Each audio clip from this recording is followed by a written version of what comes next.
Investing with M1 Finance is straightforward and involves the following steps. Sign up. Create an M1 Finance account by visiting their website or downloading the app. Complete the registration process, including KYC verification by providing personal details, social security number, and linking a bank account. Fund your account. Deposit funds into your M1 Finance account. You can transfer money from your linked bank account either as a one-time deposit or through recurring transfers. Create or select a pie. M1 Finance uses a pie structure for investing. You can create a custom pie by choosing from over 6,000 stocks and ETFs and allocate percentages to each asset based on your investment strategy. Alternatively, you can select from pre-built pies designed for different financial goals and risk levels. Allocate funds. Distribute your investment funds according to the pie's allocation.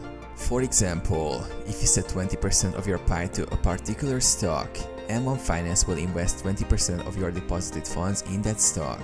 Automate investments. Set up automatic deposits to invest regularly, which can help with dollar cost averaging. M1 Finance will automatically invest based on your pie's allocation. Monitor and adjust. Regularly review your investment performance and make adjustments to your pie or allocations as needed to align with your financial goals.